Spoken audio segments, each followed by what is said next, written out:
So, welcome everyone to our Sacred Evolutionary Dowsing Consortium, week number 7.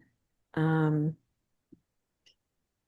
it feels like things are smoothing out and at the same time picking up energy as we're moving into the Capricorn full moon. Um, so, I'm looking forward to hearing how everything's going for everyone and just want to check, is there anyone who would like to open today? Don't all raise your hands. Oh, push that little button. Come on. All right. I did it last. What? I said I did it last week. Oh. Well, good we have the truth teller in the group. All right. I'll just open. So just inviting everyone to drop your robes, not your living robes, not your clothes, but your robes of any discordance or concern, worry,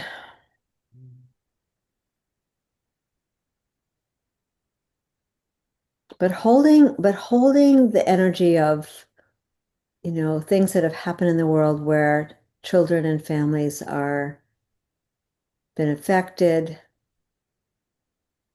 where immigrants are being affected. We can hold that in this space as we just take a few moments of silence.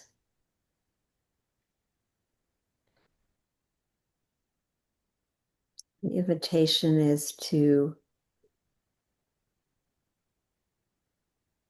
open to really the miraculousness and benevolence of the gifts that we're being given, the joy that is ours to receive, really opening up as transceivers of light and love, and being that hollow bone that this flow of energy, light, and frequency can move through us and as us.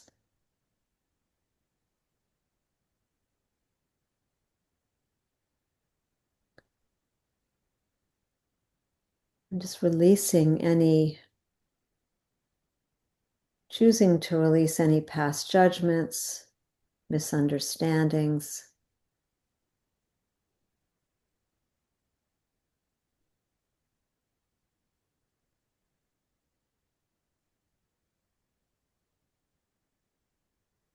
so that we can come fully into this moment, really calling our essential elder into the space.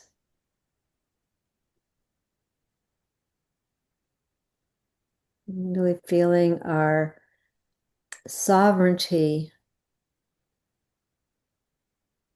as we collectively come together as a living collaboratory of love.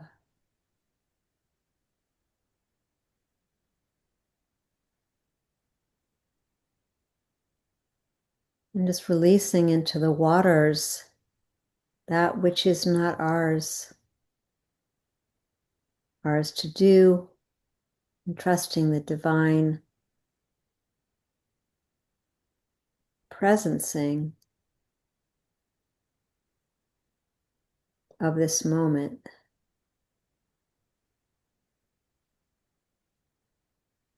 As we're taking a few really concentrated, fluid breaths, we start to feel the energy rise through the earth from the mother, that sense of self-nurturing, deep respect for our bodies, respect for each other.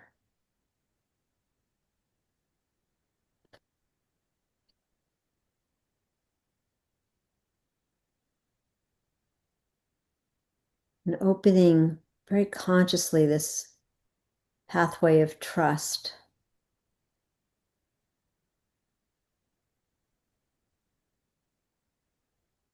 Trusting that in our showing up, we are making a difference. In our showing up, we are making an impact.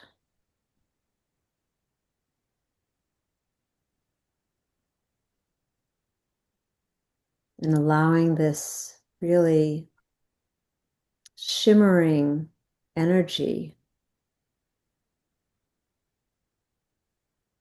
that we are to really shine our light, to shine as beacons here today. Just feeling that rising energy flowing up into our heart, really envisioning this 12 around one, bringing in those who aren't with us today, but here in spirit, here in their wisdom that they've shared.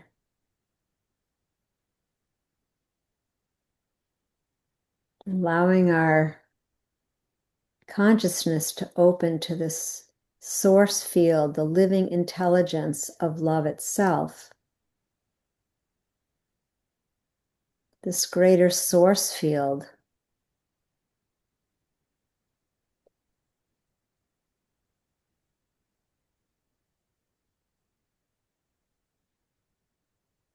And we feel this invitation to be present and participate today, even as we stand on the edge of the unknown, even as sometimes we can't see around the corner.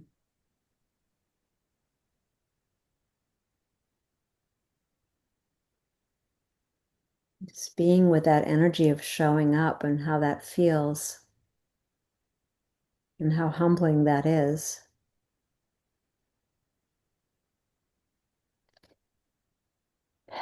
Now we open to our light-bearing ancestors as we align with our collective divine blueprint. We open to the masters and lady masters, angels and archangels, our seen and unseen spirit helpers,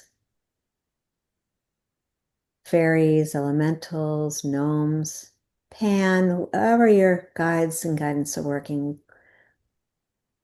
We call and we open, we ask for them to be present here in this circle today to support our humane becoming. Yeah. Just taking another breath and just feeling our tributaries come together in this really delta of delight, even though we're focusing on things that are serious, that we hold a sensate experience of joy.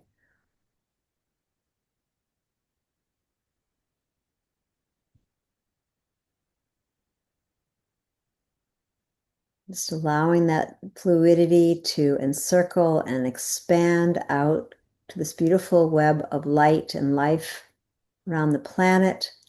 Just feeling Charlie's earth grid vibrate, expand, connect, these beautiful triads coming together, connecting in with the earth energy lines of the planet, the mother. And we bring our attention full circle back to the center of this 12 around one.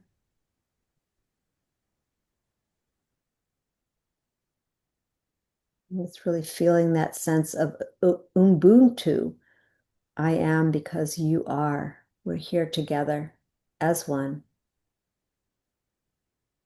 And that we're held in a, oh God, this is just what came to me, this living will of trust, where our wills come together individually and we just really let go and surrender to the emergent force, the pulse of creation as it leads us in quite mysterious and magical ways. Taking 3 breaths and just letting out that beautiful sigh, just like a little living waterfall. Ah,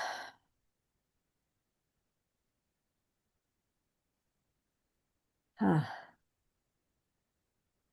and just this full landing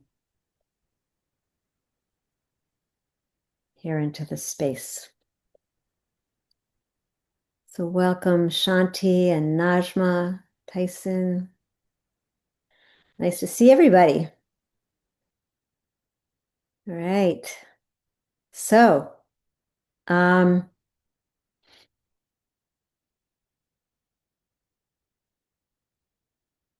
I guess I've been communicating with Rita. I want to share a little bit about that.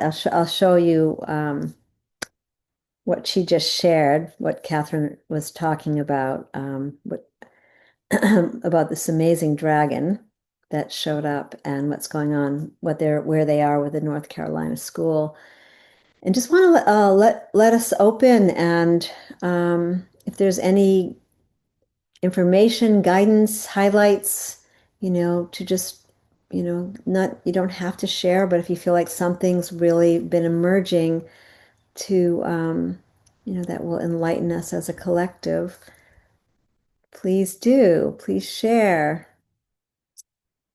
So, with that, this beautiful space is open, and oh, I think I'm gonna this little loon wants to come in and say hello. So this loon of the lake, I'm going to pass the loon, whoever wants to, the crystal loon. So yeah, let's just see where we're at coming into the full moon and see where we want to go today. I am complete.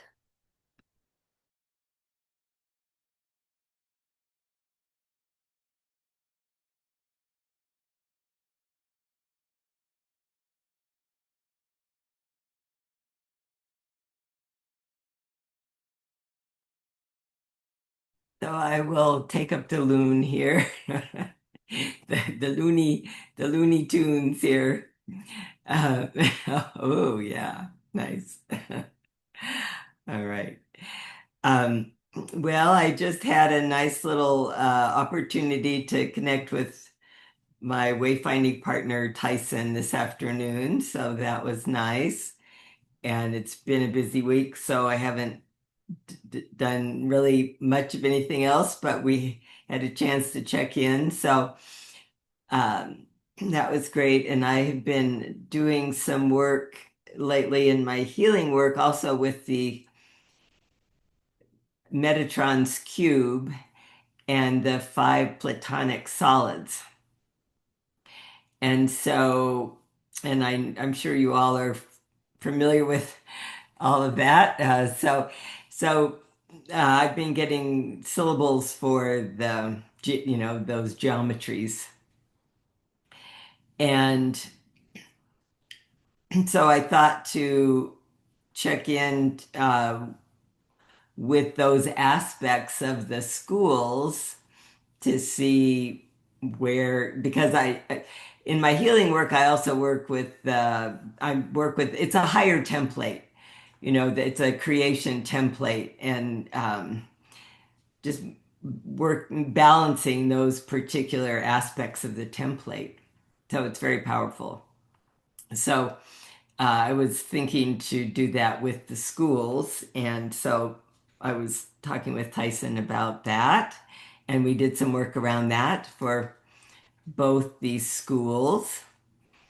And and I'll let Tyson say what he had some very good feedback and all that. I had been originally getting the icosahedron, which is the water element for the connected with the water element. There's a lot of other aspects of what that is about flow and interconnection and all of that. And I was getting that, I think, mostly because of the idea of it feels like that school is needing that flow of energy in, to the school in terms of abundance and in terms of, money and resources and also teachers and all of that. So, and then Tyson was also saying, but at the same time, it feels very watery and kind of, wishy-washy in a sense too. And I really feel that we were agreeing with Marty and his idea of the doing the vision board and really clarifying for themselves, their vision. So I am really, yeah, all for that idea. And but anyway, so we were testing and felt like both the earth and the water, the earth element, which is the cube, and the water element, which is the icosahedron, were needing some energy. So we worked with the syllables of both of those for the North Carolina school. And it did feel like that made a nice shift in the energy. And just both in terms of solidity, but also in terms of greater possibility of flow, not just in the school, but into the schools, hopefully. So, and then we also focused on the New York school a little bit, and Tyson was getting originally just the fire element, and we sort of decided that it was the heart of the school itself, that is. So we thank the building for the Dave of the building for the service that it had done to the school, but it also felt like the heart is just not there anymore. So, you know, but so we were working with it just as all how Kalima and the parents and the students and the teachers are they're the ones that are holding the heart, the vision, the passion of the school. So supporting that with the energy of the tetra. Yeah, something. Yeah, yeah, it allows you.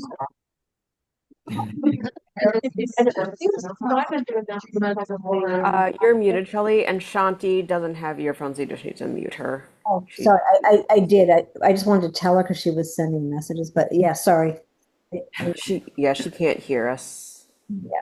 right now either. So that's what we did.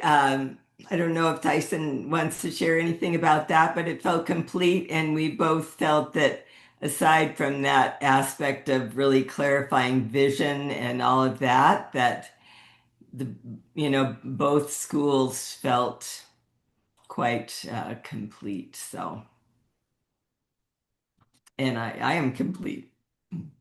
Yeah, I would just like to thank Catherine for leading it and using the syllables as part of activation of both of the Devic energies. I found that really quite fascinating to see the shift that occurred by using them. So, yeah, I got to learn a lot, and which I greatly appreciate. So, thank you, Catherine.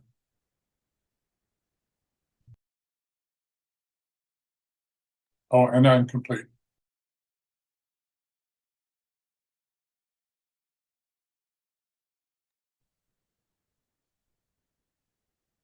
Well, I'd like to add something. I was playing with what is it? The mapping. And the message kept coming through is to connect Mount Shasta to New York. So I was guided to do that. And what happens is they're connected, but there's a crossroads in North Carolina where the energies go, and the name of it is Stony Lonesome Park. So it's interesting how things fall in place.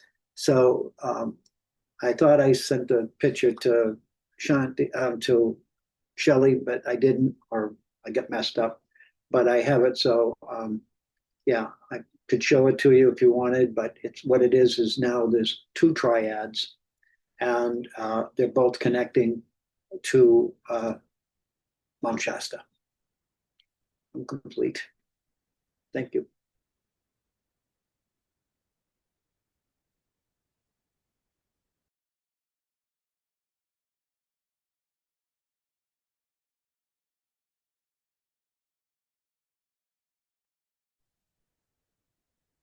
Anybody else feel like popping in? Anything extraordinary? Oh, Shanti, we're sorry. Can you hear? I don't know. I guess not. She's trying to figure. Shanti, maybe someone could text her to go out and come back in because a lot of times that takes care of it. Thank you. Okay. Well, oh, Yeah, Marty and I had a wonderful visit. I think it came across that he was having a conversation with Judy, but we're just the J people. But I really loved where we went in our roundabout discussion. It felt really, really important to question and consider whether or not there was an alignment with the spirit of the school and the spirit of the administration and board. And that's just something I hadn't thought about. So that was a new awareness. And so that process that Marty knows something about sounded like a great highlight to me.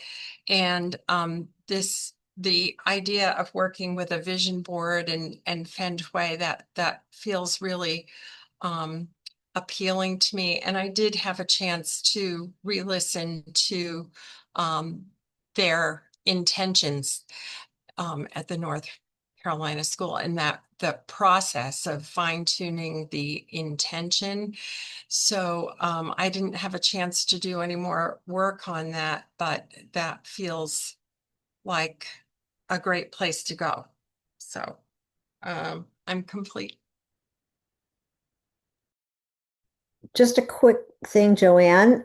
Since you did listen again, how did you feel about it? Did you feel like it was clear? Did you feel like there was missing stuff? And I'll also share my exchange with Elizabeth, but did you feel, I mean, because always things can be refined and absolutely. Yeah. It was really great to re-listen to the process again. And I did feel like it became more clear, grounded, rooted, and anchored. That was a really big piece, a really big deal. And yeah, it came into like a crystal clear resonance of asking, simply asking for the clarity for the things that they want. I feel like it dovetailed in and was more concise. And so that would be amazing to see that laid down in some way on a vision board, maybe to energize that would be something to do. And I love Catherine bringing in the platonic solids. I have them in my treatment room in the directions, and I think that would be a useful tool to apply to the board as an energetic whoosh. So yeah, I love all these pieces. Thanks. Complete.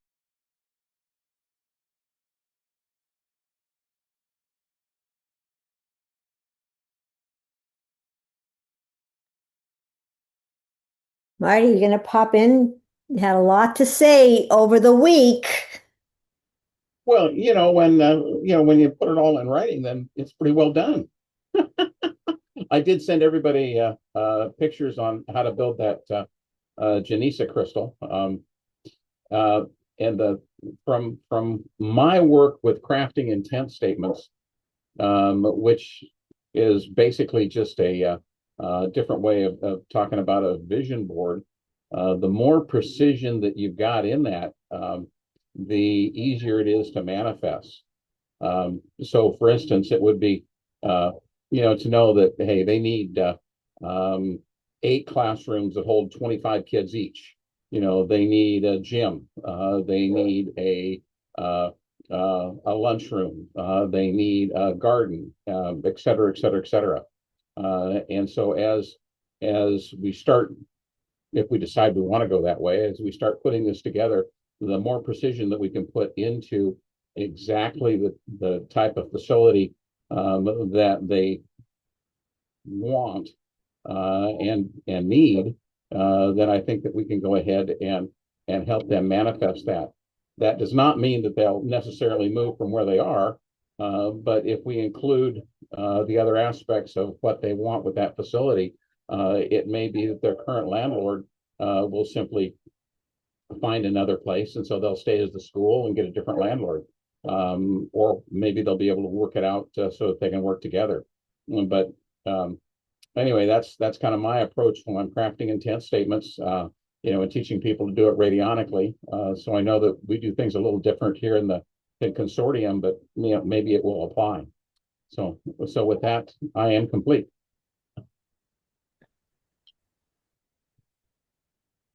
A quick question to sort of dovetail. The word dovetail seems to be showing up. Or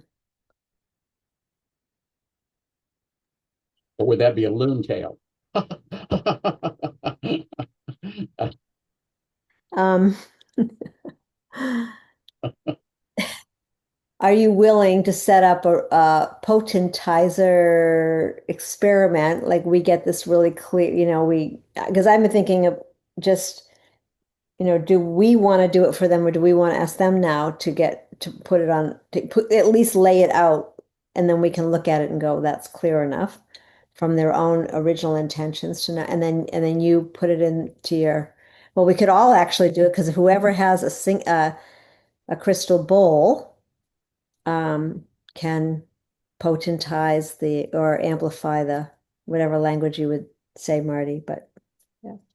Absolutely. So, I think the first step is have them give us the first cut. And then like any good teacher, then we edit it, and refine it. Because for most people building an intent statement or building a vision board, if they haven't done it properly, it's not something that is really that intuitive. You start building it, and after you've done 2 or 3, then okay, this is going to work better than that. And so yeah, they give us the first cut. We edit it, give it back to them. They give it back to us, and then we make it happen. Okay. Cool.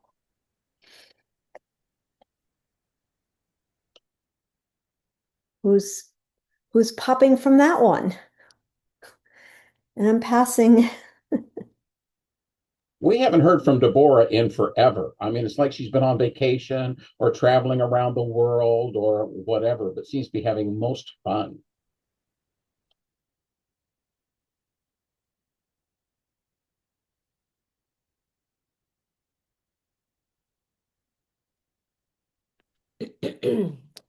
Hi, everybody. I've been noticing I have a sweater on and a turtleneck, and I'm freezing. And I noticed everybody has all the summer clothes on, so I'm incredibly jealous. We've had such cold weather here. Anyway, I went back to the Hamptons, Southampton, to visit my family, and I had 6 days with them a year, and it's not very much. So I just didn't do anything else but be with them. I didn't work and I didn't do this. I didn't do anything else, but 6 days just flew by and it was 6 days of joy. So, and if you've never been to the Hamptons, it's one of the most magical places on the planet. The big green trees and canopies and water and beach. And It's beautiful. So that's where I was. That's why you haven't heard from me. Welcome back. Yeah. Thank you.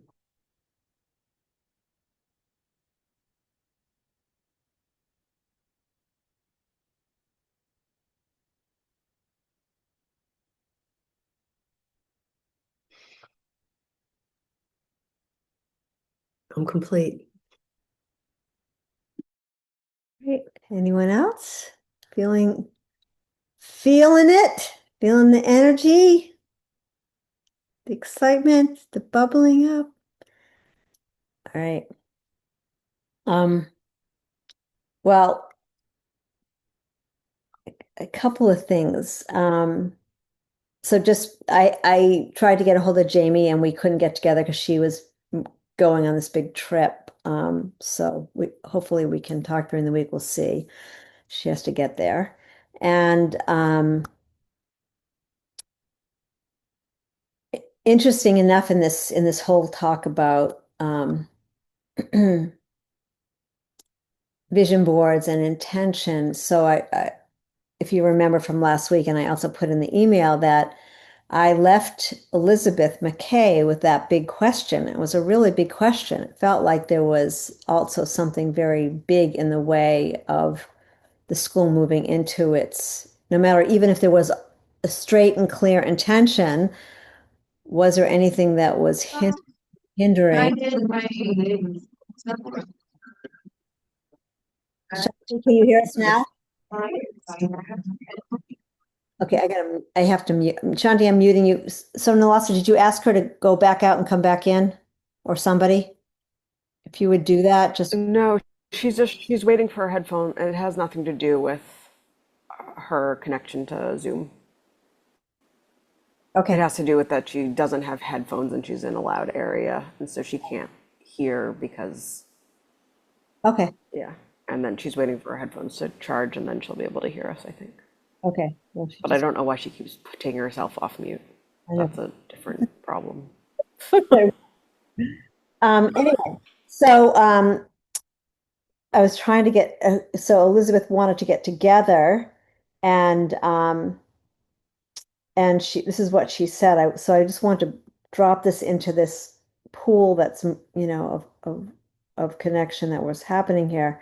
Um, she said, just simply, Shelley, can you find a time to chat? I've been spending a lot of time with the question you asked at the end of our call. So something is moving with her around that, along with everything else that we're talking about, because that's really important because really she's the sort of the hollow bone for the school. Even though Rita's the liaison, she's the one who takes on all the energy of fear and concern because they're still short two people. So put that on your list, two teachers.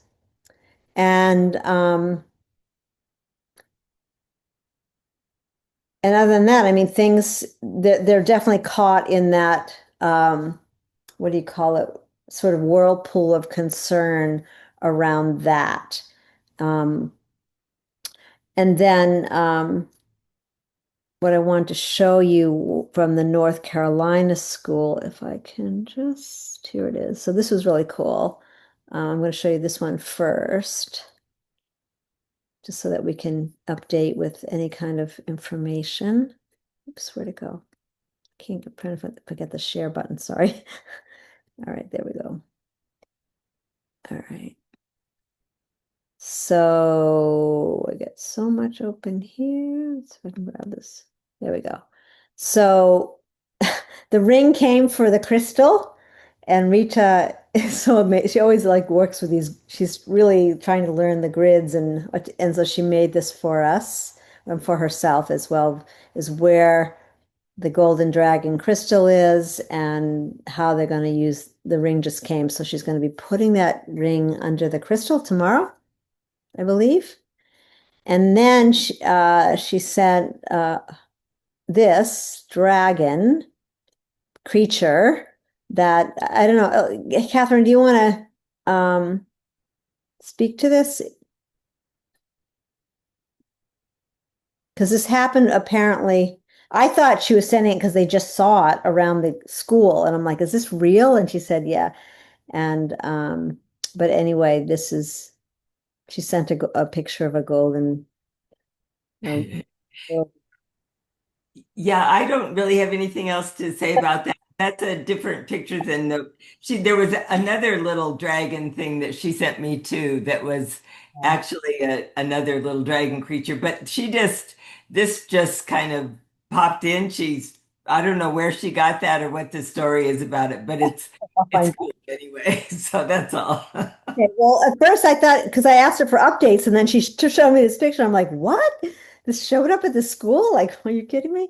So anyway, that's the little update from this that school. And in terms of let's see, Judy, did you hear from Kalima? Did we hear from? Oh, okay. Oh no.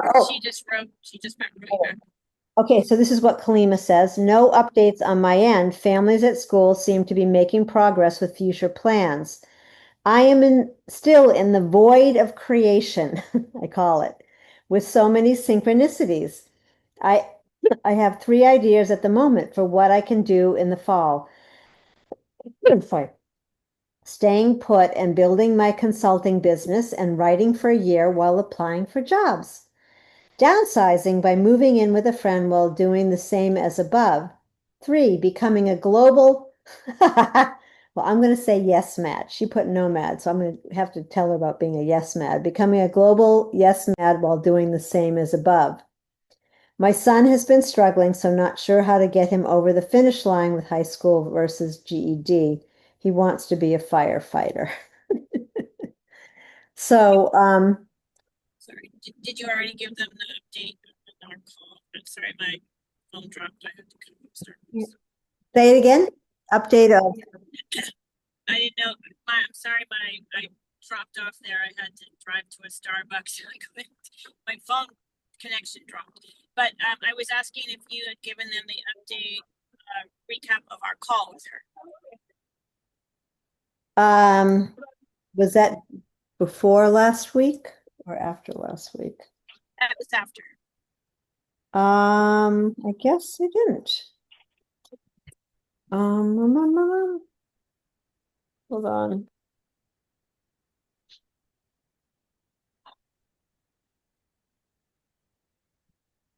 No, go ahead. Why don't you try and speak? Yeah.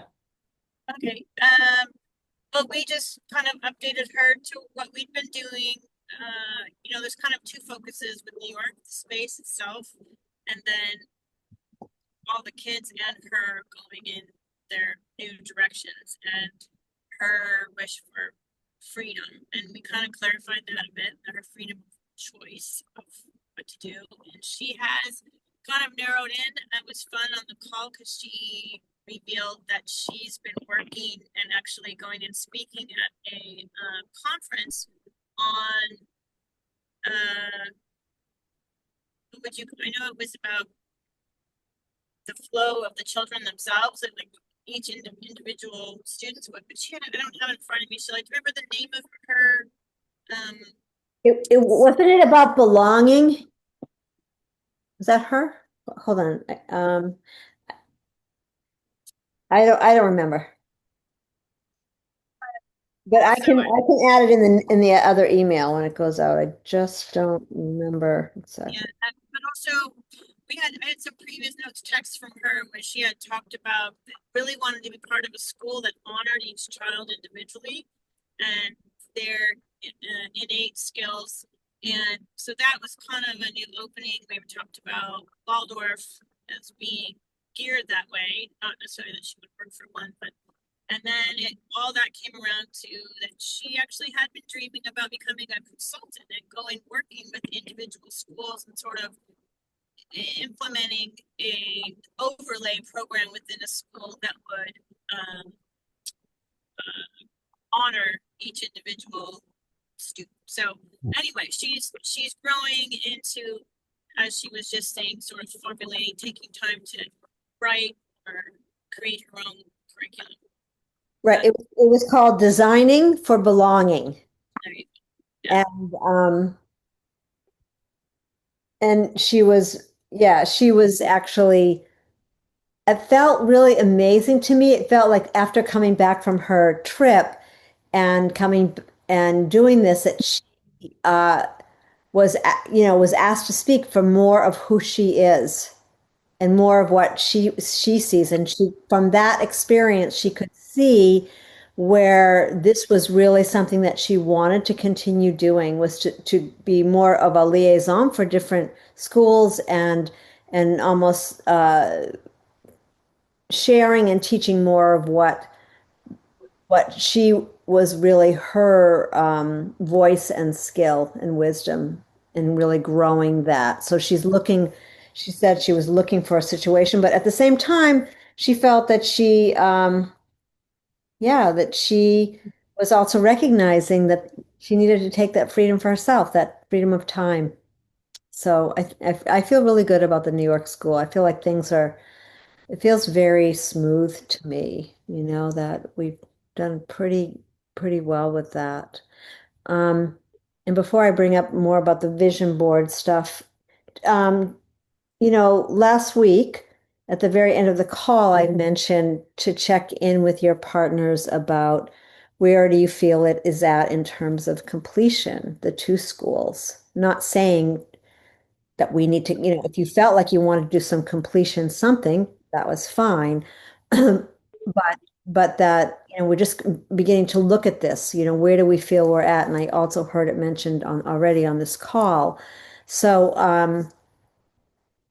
I'm just curious if anyone had or shared or felt, that uh, felt the energy was shifting. Obviously, there's more with the North Carolina school, even though it feels like I don't know, it feels like it's becoming, when a laser beam gets more focused, it feels like that is what's happening.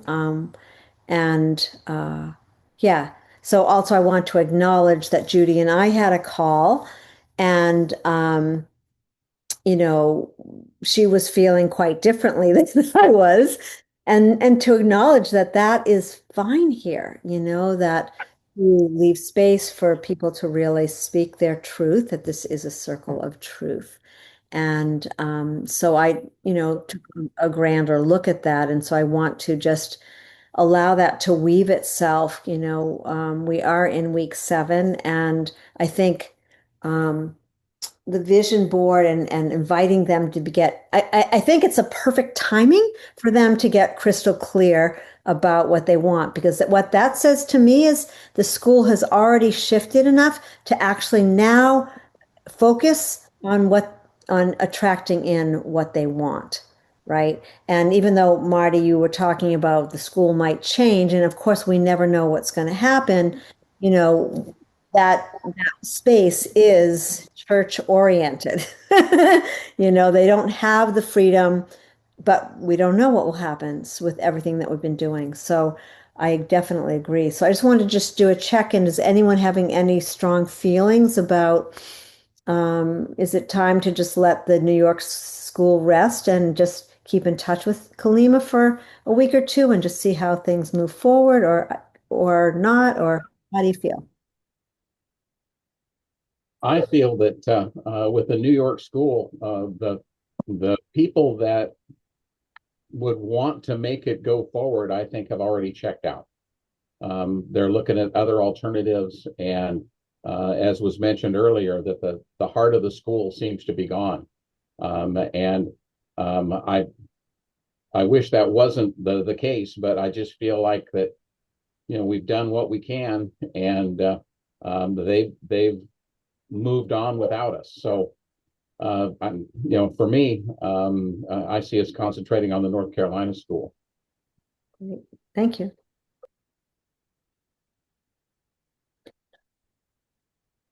Anybody else?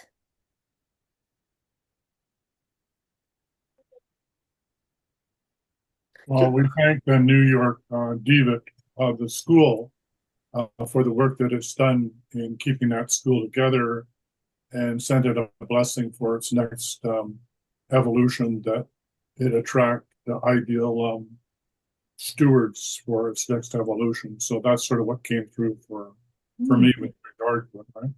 So we really spent time with that diva and thanking it for the work that it did. Mm. I agree with what Marty was saying, and yes, kind of like Tyson saying, we had also talked about seeing it with this sacred geometry grid just in the space, and maybe just keep beaming that out along all the lines of the students and the staff, etc. Like we said, I think it's they're all growing on to new phases, but just maybe we can keep that in our meditation or whatever, just continue sending that light out and supporting that, and then I do feel we're pretty complete. I feel like the space itself has shifted a lot, and my concern was just making sure it still supports the process. Thank you. Shanti, I think you can hear us now, right? Do you have a thumbs up? Can you talk or you can't talk? I don't know. Can you hear me? Yes, we can. Oh, hi. I mean, this is insane. Yeah, my speakers aren't connecting, my headset. So We're good. I'm listening on the phone and oh, well, great. Yeah. And I just was, being present with you all. Yeah. Hi. So did you say that Kalima is feeling as she's moving on now? Is she after her cruise and all? So I'd say, I mean, she was our connection, I think, and I'm taking her lead, what she feels. I know, like Judy is saying, that we want to hold her, that we can hold her in the circle as we're focusing on North Carolina school, but that basically the movement really has happened, and really in a way that I think she's stepping into her fullest potential and freedom, and that's really what that school was all about. So yeah, yeah, cool. I had posted something on our group that I met someone here that actually had her kids in the North Carolina school and volunteered and helped out there. And she moved here from there 2 years ago. So she's been here since 2023. So she was there when they went into that building, and she was, I think she was there right then when they shut down for COVID. And then she was going when they opened into this place. And all she said, she just said they were all wonderful people. They, had purest intentions, but she, I guess, has always had her kids in Waldorf schools. And she said that's always the issue with Waldorf schools is the really primo, great locations get all the good teachers because they get the opportunities to do all the things that they've studied to do, and that the ones that are in questionable locations are always hiring and always looking for teachers. And so that seems to be part of this situation also, which is made me think the focus is more on getting them in the right spot, because they're not. I don't feel they're in there. I mean, I think we're doing everything we can to make it tolerable, but not the right spot. So I'm going to mute myself. Love you guys. Thank you. Well, anybody else? Yeah, I'll jump in here. That's sort of what the call was, to connect the New York school. As I did that, was a feeling that it was coming to an end there. That the value of connecting it was whatever happens to that space will now have a higher energy field. Okay. And so when you say she's sort of backing out, I think what's being said is that she is now relaxed to move out and realizes that there's a more likely a chance of it not coming back. And so I'll leave that with that. And then with the one in North Carolina, I've continued having had a problem with the church, and I can't explain why I have you just said that they've been very kind and very whatever, but there's something in there that is not mixing well. That's aggravating. So it's like something grinding between the two, and I don't know what it is, but I still feel that. So that's when I did the grid. That's when the work that we did with the school now connects with what we're doing with there. So, and it's like I said, it's crossing out of the spaces. So the energies are now, how do I say, feeding each other. And yeah, and I think what's being said for me is that the people in the North Carolina, I don't know, as they can't get any other people, would moving them out of there be a difference? Either way, we need to raise the energy field of that place. Yeah, because there's a lot of old damage before it was all built. Ancient damage in that land. Okay, I'm complete. So it feels like everyone's in agreement that like it's time to sort of turn the focus to manifesting this new place. Um, and so I want to just talk about this, because there was so much going back and forth around um, the vision boards and talking and getting clear on this call that so when I saw what was going on, one of the things that I always do, number one, to my best ability that I know how, is I'm constantly making vision boards with the understanding of feng shui. Now, that being said, I'm not a feng shui master, but every journal has a feng shui vision board, and it's been an amazing experience. For me, it turns the dial. And so I just, in my joy and what was popping and coming to me through guidance, was to share with you, um, a little bit about the Bagua. And of course, Deb can add or not add or whatever she wants to do. But there were two reasons why I put the two of those on there. And I was hoping to have a conversation with Deb last night. We didn't really have one. So, I'm sure Deb can take it and Deborah can take it and take it way further than I can. But when I was originally taught many, many years ago about feng shui vision boards, it's using the bagua to enhance and amplify um, what that intention is by understanding more of the different guas and but also really important, the center of the bagua is the Tai Chi, is health, and always was taught and always and love having a picture of you want to put a picture of yourself or whatever you're working with in the center. I will tell you this amazing story that happened just recently with a client around this. And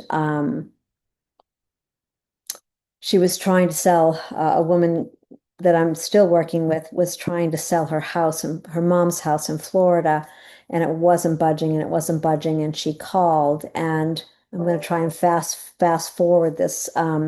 And so I did a lot of the dowsing. I checked it out, and um, it was, there's no one there to do a Merkaba around it or anything like that.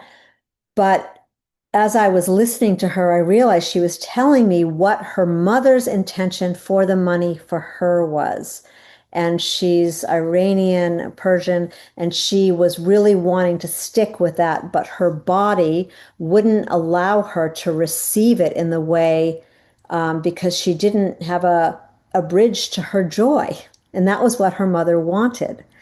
And long story short, all of a sudden pops this idea of having her do a Merkaba and kind of understanding it in, a little bit in terms of the Bagua and laying it out. And she also could never find her clarity because the family was fighting. And so there was a part of her, similar to the North Carolina school, I don't know what's going on there, where she was sort of unconsciously sabotaging the sale of the house because she didn't want the money to go to her brothers and families that were feuding over money.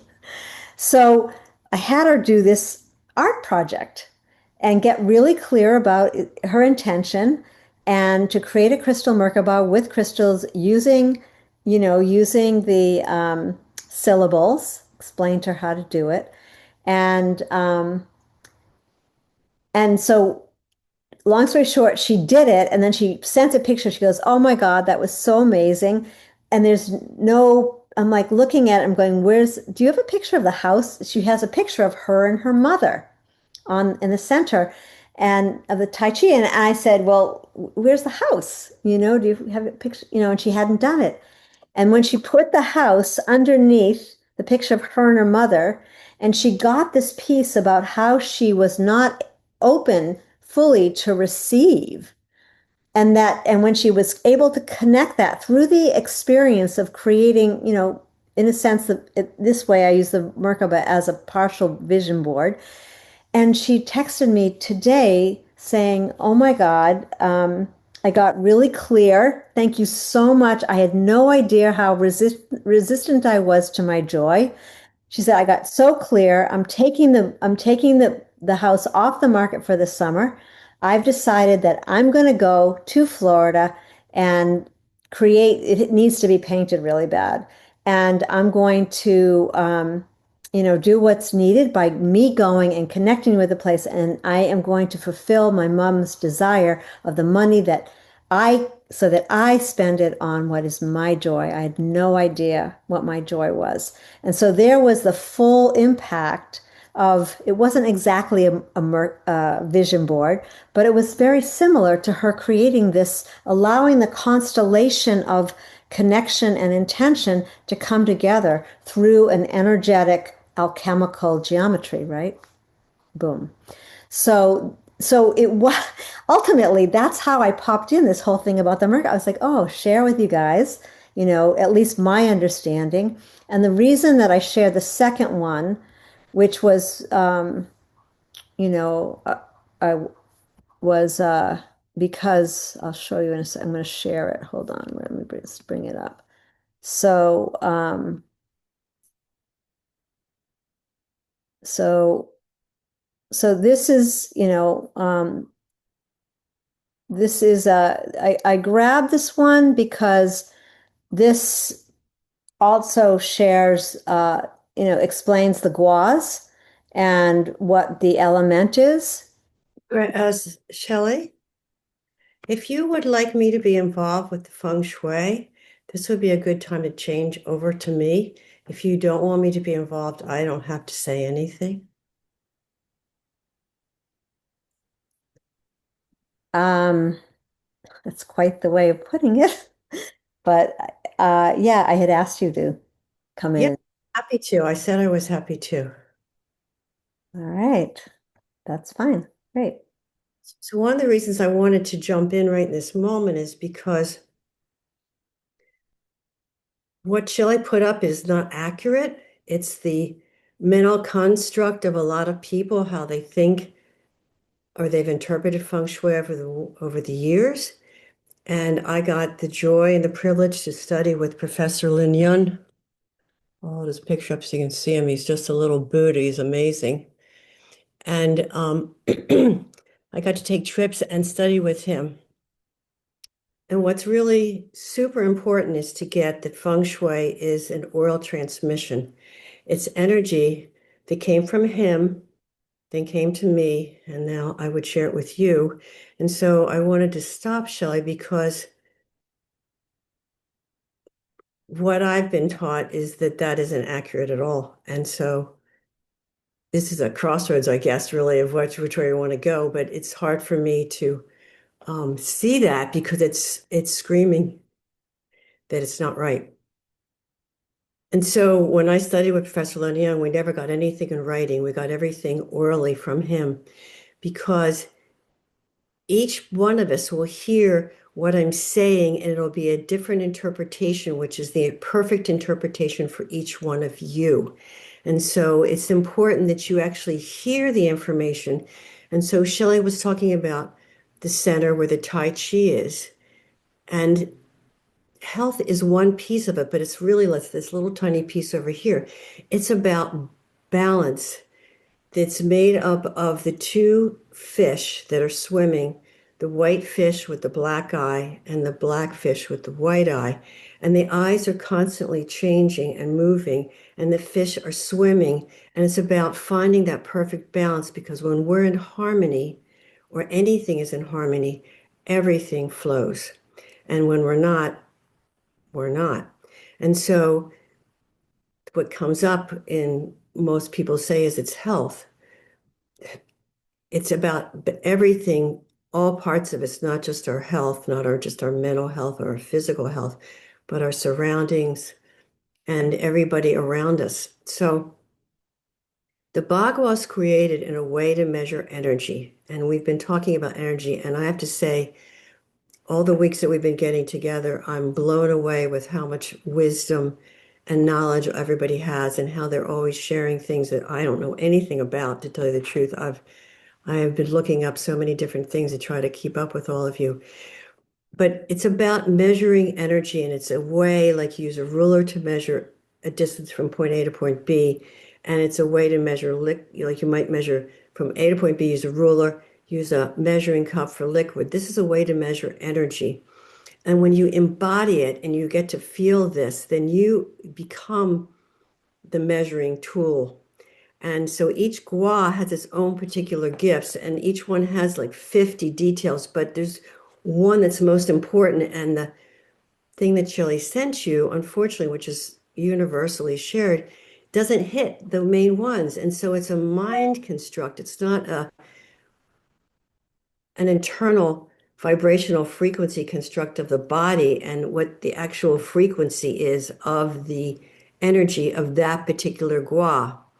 So it's kind of like a tic-tac-toe board, and that's why way I was taught, not so much to look at the boggle, but to embody it and to feel it. And so if you start off with the tic-tac-toe board and you picture going to what you might call 9 o'clock on the tic-tac-toe board, that's June. And it's new beginnings. And that's like one of the most important aspects, because if we don't know how to begin new things, yes, it's family, it's foot, it's wood energy. Everything has an element to it too. And I could teach the Bagua for 12 weeks. It's that detailed. But to give you a short version of it, it's about the new beginnings. So if you take the center section and you're in balance, and then you take the 9 o'clock gua, it's new beginnings. So if people can get to the place where they're in balance and they can begin new things in harmony and balance, they're already like, out of the racetrack, out of the gate, they're off and running. And so then when you move from that, which is gua number 1, you go up to the next gua, which is the top left corner, and it's shun. And people call that prosperity, but that's the worst thing you can say because we're all prosperous. Everything around us is so abundant. It's whether we have the ability to receive it, whether we have the ability to open up our beingness and move through all of our complexities to be actually able to open up and receive it. So most people, that's one of their biggest challenges, is having the ability to receive. The world is incredibly abundant. It's all here. It's actually begging for us to take it in. So it's so mind-boggling to me when they keep calling it prosperity, because people think that it's about money. It's about getting money and how can I get more money? But it's not about that at all. It's about the ability to open up to have and to feel, to know that it's our gift, it's our right of being to have, to receive, to call forward into ourselves. So before, I don't remember who was talking about abundance, and usually abundance is a huge issue because most people have challenges. This is a gua that most people have challenges with because they've had so many experiences in their life that they aren't very clear about it, and they take on all the societal memes and the history memes and their parents' memes. But that gua is about being able to be balanced and be incomplete with yourself and feel honoring yourself that you can have everything you want. And then the third gua moves into the dead center, which is where the Tai Chi is. And then we talked about that. That's balance. Is it health? Yes. But it's also, if you're not in balance, it doesn't matter. It's about balance. And then you come straight down to the bottom right, which is like maybe 5 o'clock. And that's Chien, which is benefactors. And this is one of the things the school is lacking. It's lacking its teachers, it's lacking its benefactors, it's people that are showing up and saying, I have an extra 500 I inherited. I'd like to give it to your school. So the Chien is about people showing up to help, people showing up to guide them, to do repairs, to do anything really. And I'm just giving you the main ones of each one. So if I was to redo that paper, so I had said, Shelley, gee, I wish I'd known because I would have written a paper up with just these key words because they're the most important, the essence.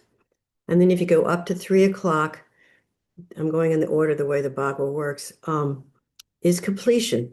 And so obviously it's opposite. If you remember, at 9 o'clock is new beginnings.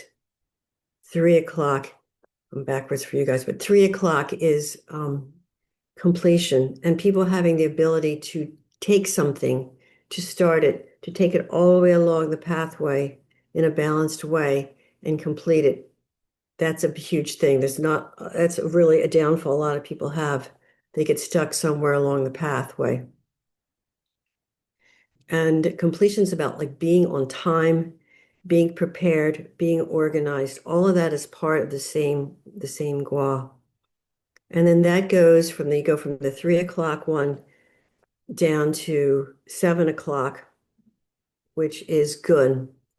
And gun is about how you handle yourself in the world, how you're able to be with other people, with pressures, with all the craziness in the world, and being able to love yourself, support yourself, take care of yourself, and be your whole everything, because it's about being self-contained and self-sufficient. And then that goes up to the top one, which is 12 o'clock, which is Lee, and it's about respect. Mostly it says fame and reputation, but it's not what it's about. Mostly it's about respect. Respect for one another, respect for the world, respect for the universe, the plants, the trees, people's feelings, caring. It's a huge one. It's really important. And so often it gets overlooked because it's talking about fame and reputation. And then that comes straight down to number 6, which is Khan, and it's about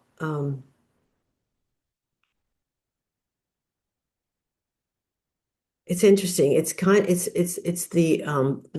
your neck in the body. Everyone has a body part, but it's the part of us that really, if you think of when some people stick their neck out because they're not in the world or comfortable in their body, or they have neck issues or back issues. But if you're really fully erect and your neck is really sitting on top of your body, then you're really in the flow, a complete flow up and down. And it's the water element. And so sometimes they talk about his career, they talk about it, ancestors. It's really more about friendship and connection with friendship with yourself, because it's all about us. If we are in alignment and we're in balance and we have all these things put together, then we are able to be complete and whole, and we can feel all these different pieces. And then that goes up to the far top right, which is like 2 o'clock. That's the last part of the Bagua. And they usually say it's relationship or marriage, and it's really nurturing is what it is about. It's about loving yourself 150% and loving yourself to the point where you take good care of yourself, you eat well, you don't do things that hurt yourself, you don't aren't unkind to yourself. It's putting your mask on first on the plane, that concept it's about. Because when you really love yourself and take care of yourself, then you're whole and complete to take care of and help other people.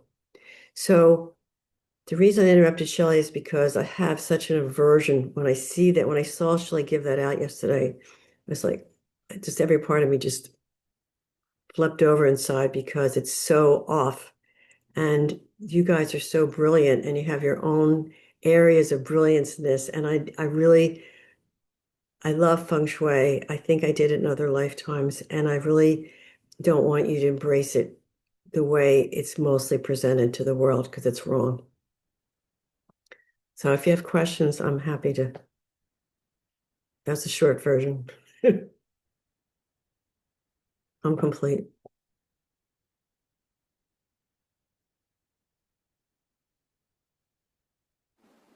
I just want to say thank you, Deb. That was fantastic, and I've always anyway, it's just been an absolute pleasure, and thank you for sharing so openly with us. Thank you very much. Thank you, Deborah, for the crash course. Yeah. I loved it. It was great, and it made more sense than the. I just saw that other thing before, the squares that had the labels in them, and yours makes so much more sense. But okay, I heard it all, but I'm not the greatest oral learner. I'm more of a visual learner. So is there any way that we can see something about what you said, or do I have to study with the master for 12 months to get it? Because I don't know. Otherwise, I won't remember everything that was brilliant that you said. I'm complete. I'm happy to write it up, but you'd be surprised you got more than you think you did. I mean, we were brought up to believe that we have to have it in a certain format, but it's the mind that thinks we need it in a certain way. Your body actually got it.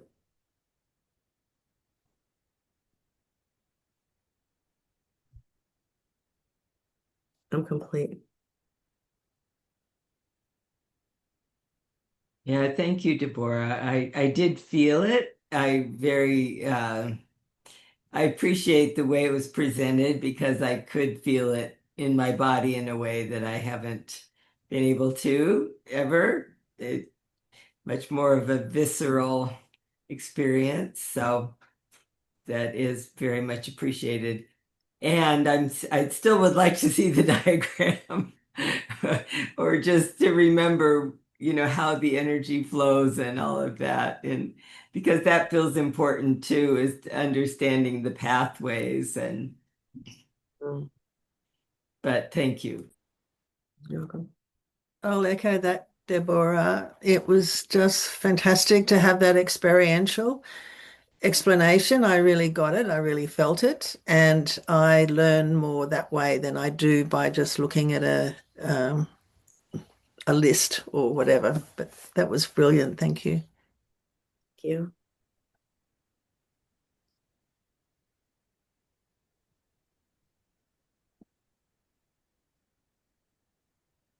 Yes, for me, the sensory experience in my body, I feel it makes it more applicable. So I'm thankful for that. You're welcome. Same. I can't say that I could necessarily repeat it back, but I feel like I got the sensory input to the point that I can almost, okay, I'm gonna just apply that as an overlay over the school, like what you just said to help them, instead of the other. I feel it, like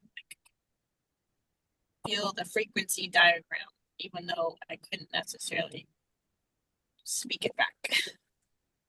Thank you. Did really feel each. But just so you know, I don't understand half of what you guys are sharing. When you talk about platonic liquids or something and radionics, so yeah, I don't expect you to get it all in 10 minutes, you know.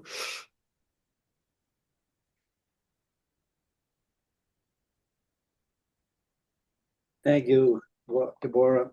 It reminds me and asks me to go back to Tai Chi. And a lot of the moves and everything in Tai Chi are based on energy and movement and in line with everything in the universe. So thank you. Thank you for that beautiful talk. Thank you.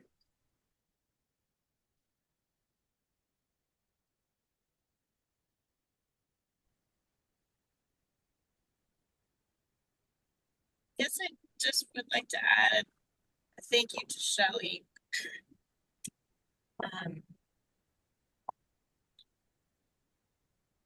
The flow that's allowed here and the safety, like for Deborah to. Last week I was a little abrupt when Shelley had started talking about, okay, in your diets, about ending, are you ready? And I just went into a little bit of a panic, like, whoa, because it was the end of our call. And Shelley and I talked right afterwards, and we're dear friends in the heart, and we were able to go right there and say, okay, I was abrupt. I'm sorry. And anyway, so I really want to compliment you, Shelley, for that.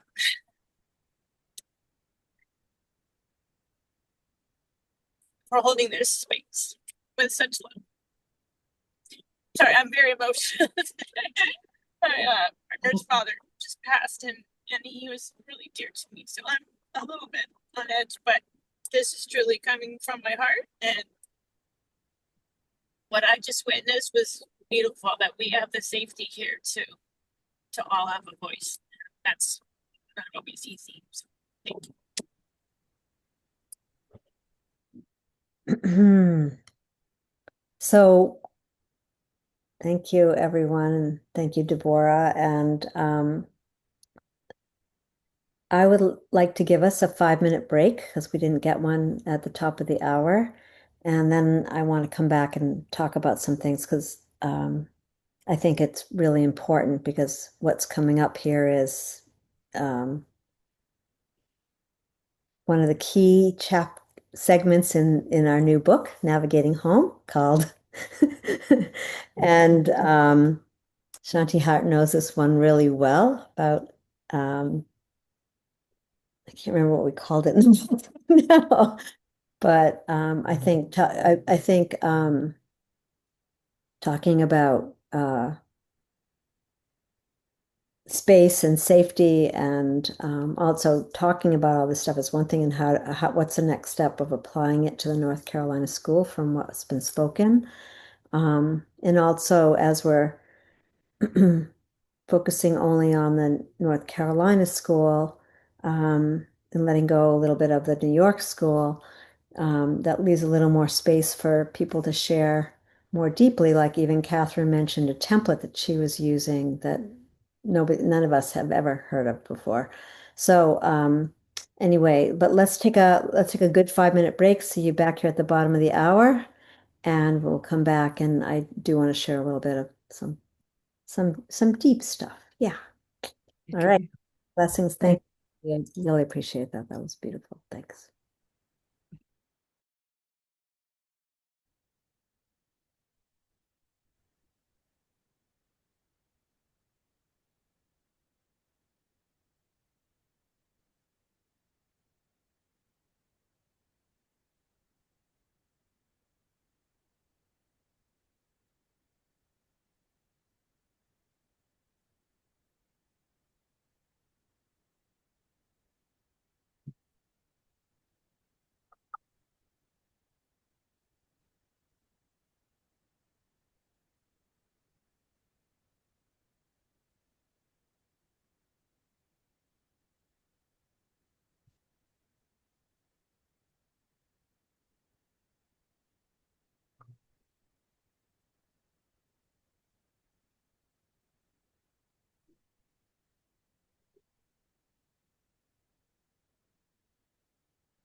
feng shui.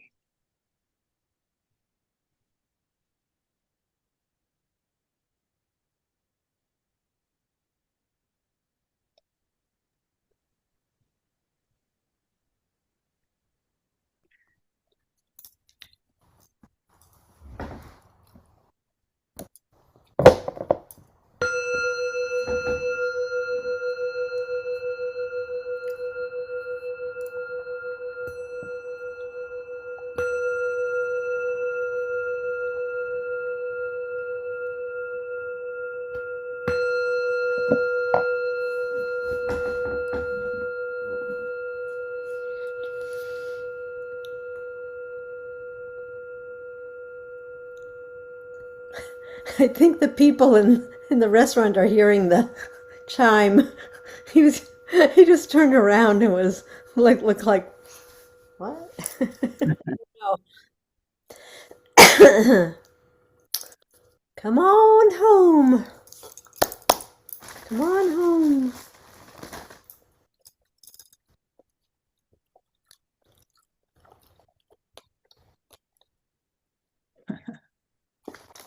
Bye-bye, people. I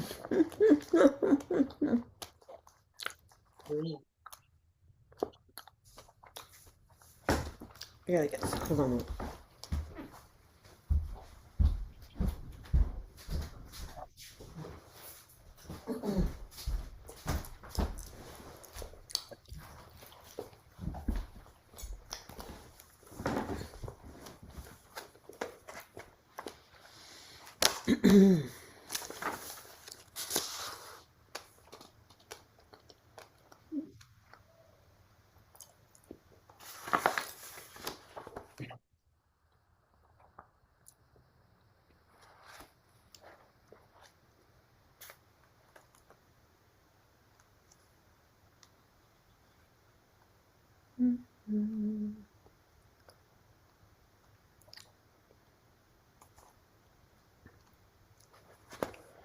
Looking for something.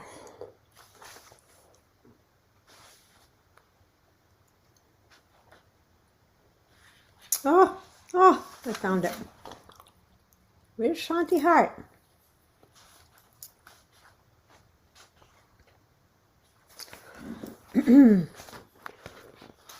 Funny, I was looking for something and then I was. Shanti, came here. Okay. I was looking for something and then I was like, oh, Shanti, will you just tell your story? And then I just opened right to it in the book. But I wanted to. I'm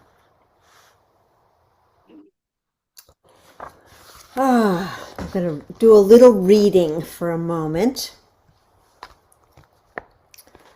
So this is from the book Navigating Home.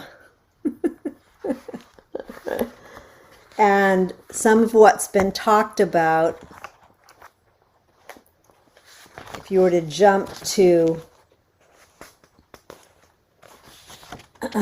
page 153, Navigating Choppy Waters, because there's no way in a group that there won't be moments and times when there are challenges, personal feelings of personal affront, or that basically things aren't going as smoothly as we would like, or we think we want the boat to move quicker, or we think we should be doing, that one should be paddling harder, or whatever it is. And the beauty of this group is really what this following chapter is about. And there's a story in this book which is so powerful. I invite all of you to read it, because Shanti Hart had a personal experience that there was one day where I asked her would she be willing to share her story in this book. And not all of us understand when I'm calling it heart resonance in the beginning. Not all people feel it the same way as I've been brought to bring forward. The beauty of this book is it expanded from heart resonance into earth heart resonance to radical earth heart resonance. And I began to realize after being at the Dowsing Convention that after spending a lot of time with Dr. Michelle Peel, what radical earth heart resonance is, I wish I could go back and change, maybe we will re-edit it at some point, is quantum resonance. Is the place where we all as a collective align together, where the force of love, the emergent pulse of creation, is guiding the show. I.e., I'm bringing this up also because when I listen for how to weave all the information that's been running across the WhatsApp and in the emails and all this other stuff, Spirit moves me. And just like each project that we've done, it's come. I mean, I always invite everyone else to show up and bring something forth. But inevitably, pretty much, this is my role and it's who I am. And I listen for what it is that Spirit wants me to do. You know, where are we going next? Where are we moving? How is the wind wanting to move it? And I trust that.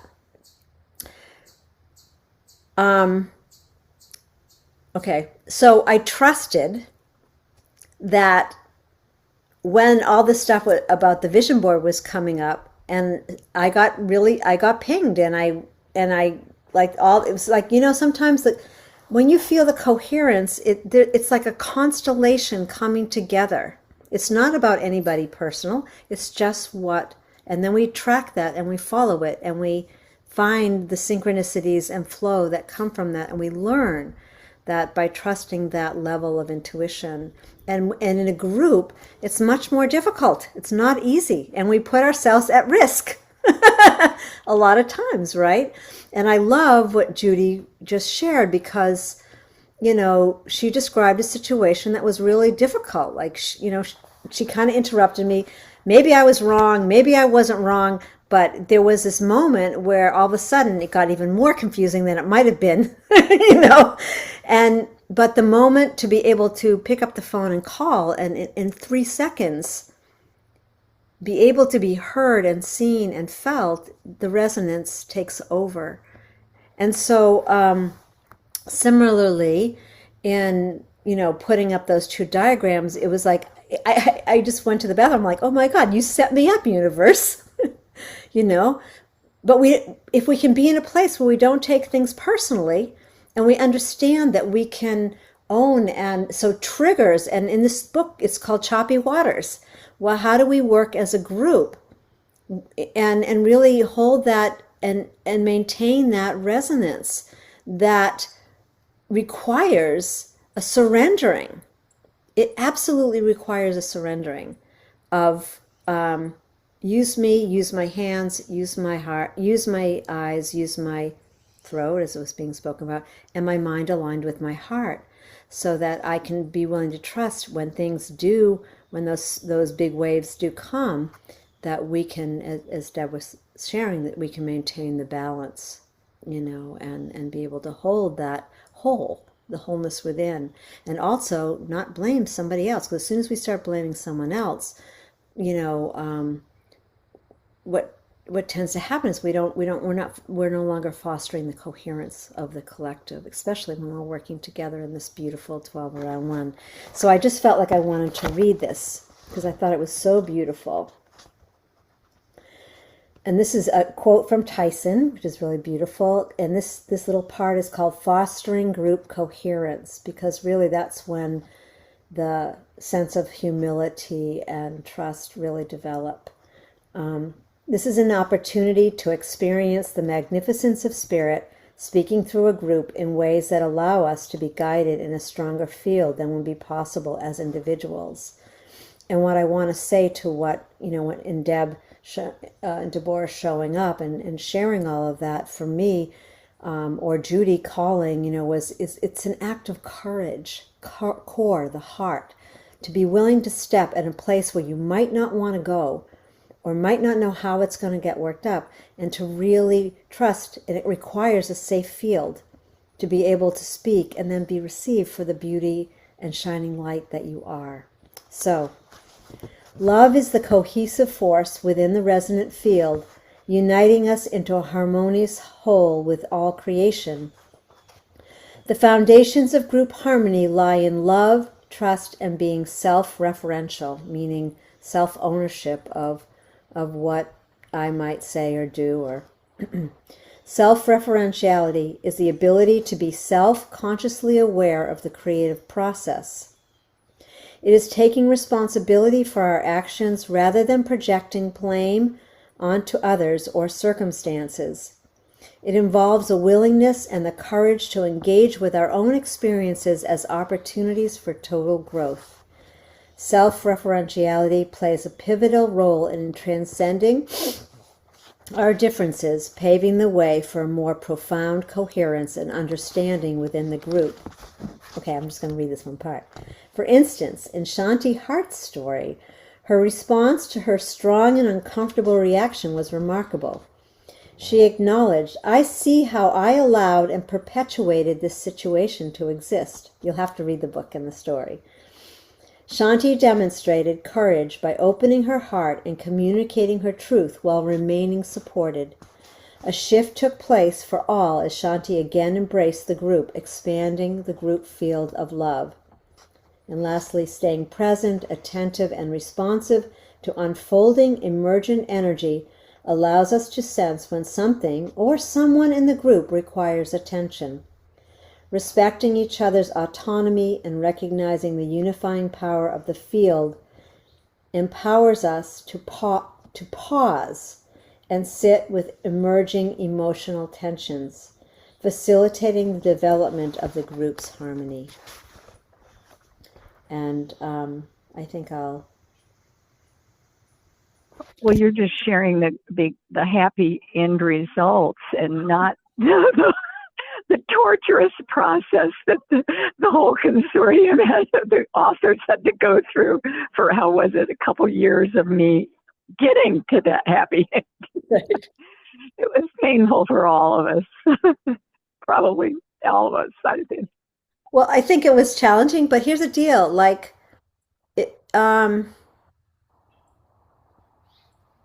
the beauty of we have to embrace the movement, the flow, the current, right? And that is an evolution. And when you're working in a group, everyone's evolving at different places at different points, right? So anyway, I just want to say thank you to Deborah, thank you to Shanti, thank you to all of you, and Judy, who's not, I don't know if she's with us still, but no, I think she left. So yeah, and thank you each for showing up. So and I'm okay with being used, because sometimes we don't know how we're being used. And to me, this brought about a deeper sense of, profund, really, Charlie, fecundity, fecundity of life, that, and the only thing I want to add, and I want to just invite a cautiousness about this, is being really careful about saying something is wrong. That even though those, the Bhagavad that I pulled out, and I didn't even get to say why I picked that other one. There was actually a reason, but that, there's an evolution of consciousness happening, and the compass feng shui and different things like that, they've all come from different places. And what I experience, from being with Deborah, and why I love being taught by her, is the embodied transmission that you all got. And it's changed my life really dramatically, even in terms of, the kungwa, what people call abundance, but that it is all about opening to receive. And so this process, and maybe what we want to talk about at this point is, how do we want to go forward this week, and how do we want to apply what was shared you know, to the North Carolina school. So I do know that what has been, you know, wrapping sort of this package of today, like I will ask Rita to do those steps that have been spoken to and to provide the basic written intentions to help support the school. And so we can get that started quickly and not wait till the end of the week. And also remembering this is a really, I don't know about anyone else, but I love the full moon for the dowsing. I think it's one of the most powerful times as we're moving in. There's a level of quickening that can happen through dowsing in the full moon energy. So we have a great opportunity this week. And please, if there's something to be really shared that's needed before I send out this replay tomorrow, please just shoot me a text or an email. I would be happy to include it in there. And just remember, everybody's doing their best. That's what we're doing here, you know. And I can tell you that Rita and Elizabeth and the school is incredibly grateful for the work that we've been doing. They are so much more awake and alive, you know, and now we have this turning point to create, really manifest. But I really think that Elizabeth was a linchpin, and I have no idea what she's going to share, but as soon as she shares it with me, I will share it with you. So with that, I want to leave it open for popcorn, and anyone else who has an idea about what they feel would be really the next steps, or even ending tonight in the next 10 minutes, what would be supportive as a collective, please come in and share. And I'm going to put down the heart, the crystal of the heart. So put it in the center.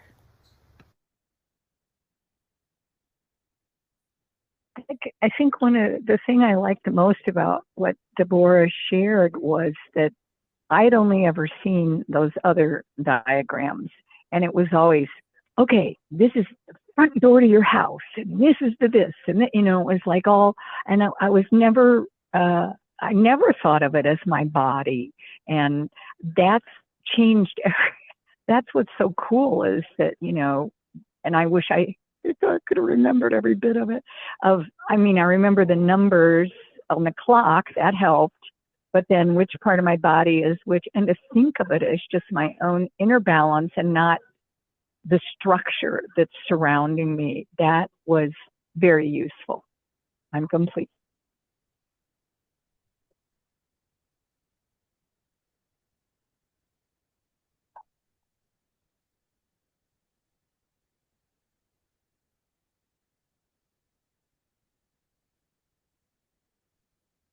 I think that one of the disadvantages of trying to present a very complex and ancient energy system in short sound bites is that there is just so much more that needs to be filled in. But if we can get a grasp of, you know, the tools that we can use to accomplish this mission, then, you know, hopefully we'll be able to learn more and add more tools to our toolbox next time. And so what I see is, with the feng shui diagrams, the bok choy, bok tum, I don't know, I'm sorry. But what I see with those diagrams is that I simply don't have enough information, and that there is just so much more for me to learn on the nuances on how to make this thing sing.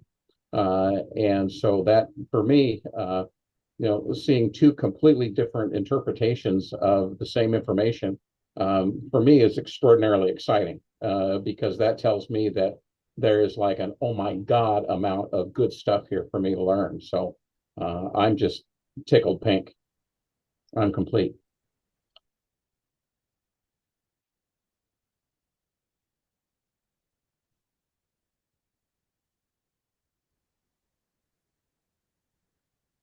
I guess I'll jump in because it's related to the school, but it's probably not in a way. But I would love every time people share, I don't understand anything, Marty, that you're talking about or Catherine's talking about, or I mean, I sit here and think, wow, these guys are brilliant. But other than that, I'm completely lost. So I would love to have, even if it's 20 minutes of something, I would be better than having Zippo idea what you're talking about. And every one of you is probably true. I just don't, I don't even know what Najma does. I don't know what any of you guys do. So I don't know if I thought that was kind of going to be part of it, I guess, in the very beginning, to learn a little bit more about what each person and what exactly it is that they do. So I'm complete. Thanks. So I just want to just weave a little bit there. So usually we're learning from applying it, and then we get to learn more from the application. And I think that this group has been so different that, I mean, the horses were out of the gate before. I'm like, hold on. And this is what I'm feeling is that I'll definitely look at it, and I think that we can at least incorporate in the next, 5 weeks, one or two people a week. Like we'll make time for people to share a little bit more of who they are and and what they're talking about. So and we'll play with the things that are showing up right now, and work our way back. But yeah, so thank you for that. And I think that's why I was feeling that it was kind of a time where things are beginning to level out a little bit. And we do have more time to take a look at and share, and have Catherine share more about the template she was talking about, Marty, a little bit more of how we can apply the radionics, and explaining a little more about the radionics and see talk about it in regards to the school, because that really helps. It also gives the dyads a chance to apply some of it. So yeah, thanks.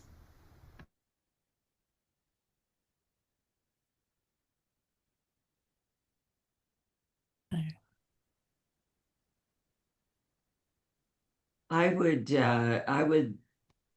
be very interested, Deborah, in how you would apply what you were sharing with us, how you would apply that to the school. Um, what you would, I mean, we're not able to do a lot from our perspective, but we can, but once you sort of take all that into consideration, what would be the cures, or what would be the way of working with the energy to really apply it to what we're doing here? So it's just a question, and yeah, open. So I'm complete with that.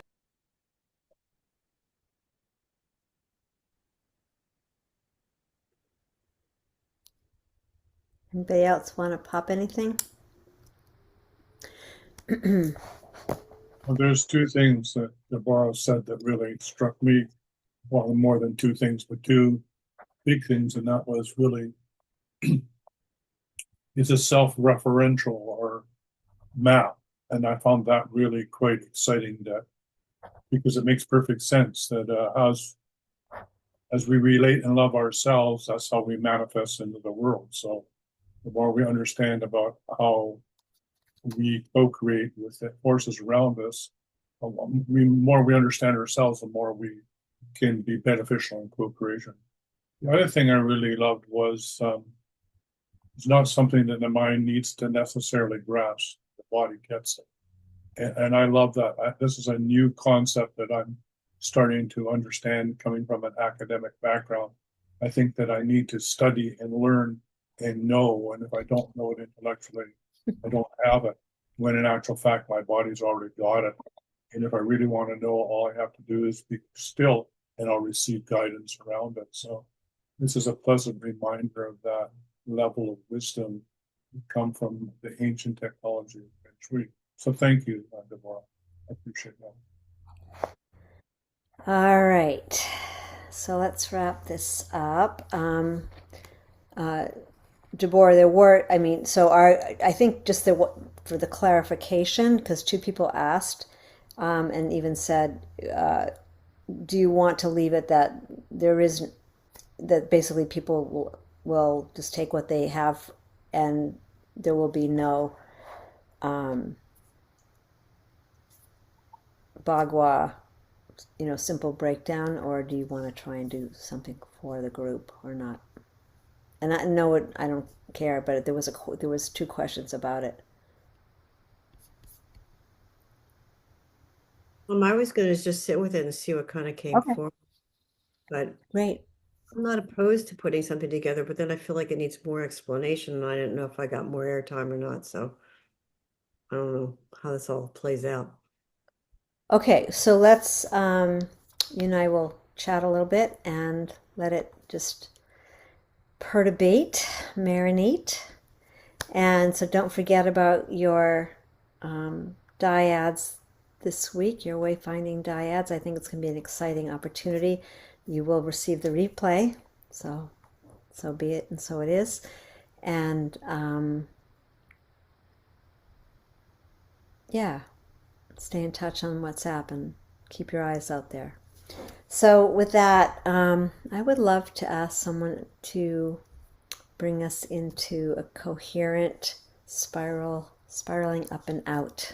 Does anyone feel like What are we doing about dyads? Are they the same? it's uh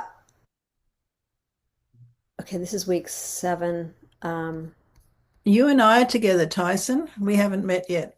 No, I think we have one more week. Yeah. So this week is the same dyads and then it switches on the next week. That means we've met. No? I think we're off by one. So like this week, this past week I was supposed to meet with Marty, I think, but you gave us our new wayfinding partners that I think was supposed to start today for this coming week.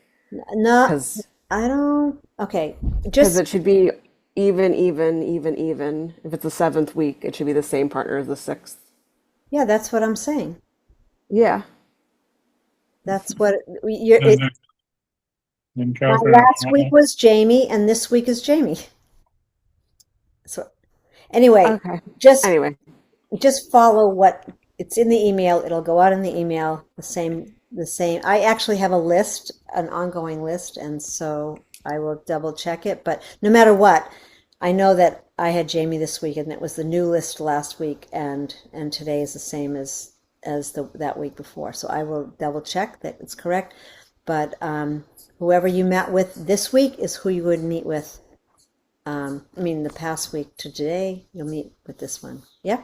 Anyway, I'll look tomorrow morning. I'll send out the replay with it. So, okay. No one jumped forward. Okay, so just inviting.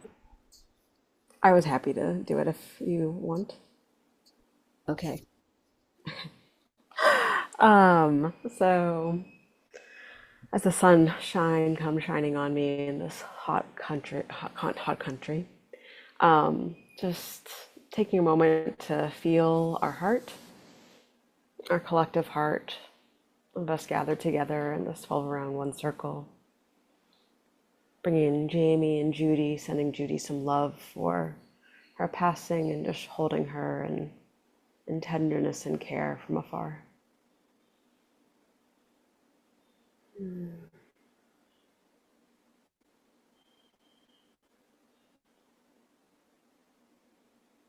And just cherishing the ups and downs, the little tension points and the coming together, the fullness of life, the self-love and appreciation, the receiving, so many different things that the board talked about that all exist around us all the time, whether it's in our homes or in our hearts. I'm feeling gratitude for the New York school, for her to be sent on her way and with grounded prosperity before her, that she can walk knowing that she's supported and loved.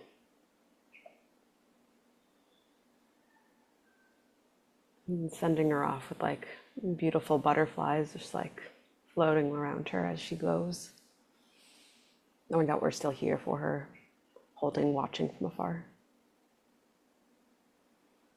And feeling the groundedness, our continued work with North Carolina Waldorf School, knowing that more will unfold in perfect timing for their highest intent and their next stage of evolution.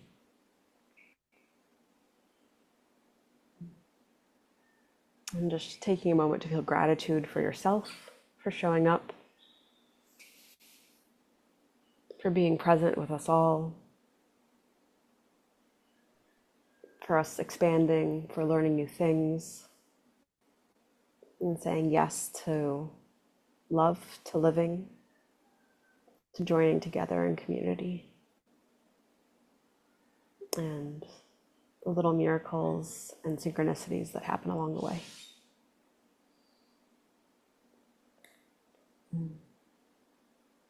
Just feeling this connection of us 12 different parts of the world, and sending love and gratitude to each other as we continue this week in our own spheres, collectively together.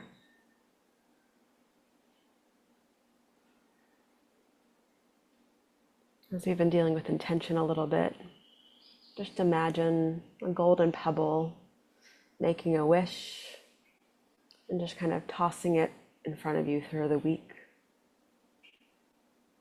following the path, lighting your way as you move forward.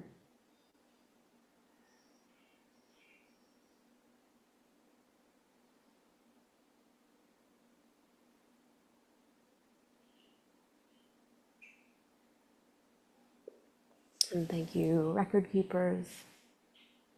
Thank you, nature. Thank you, spirits and guides, for being here, helping us, watching us, grounding us, and returning to our hearts, to our bodies, to our skin, in this timeline, in this dimension, in this reality.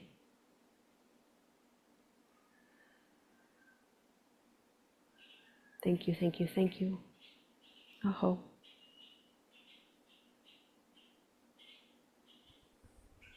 Oh, love to everyone. Hopefully we see some of you on Thursday at the book club. Yes. I'm gonna put that in my calendar. And please share. Please send out one more email and share on social media. That'd be really awesome. Maybe there's those last few that want to be involved. All right. Love everyone. Take care. Bye for now.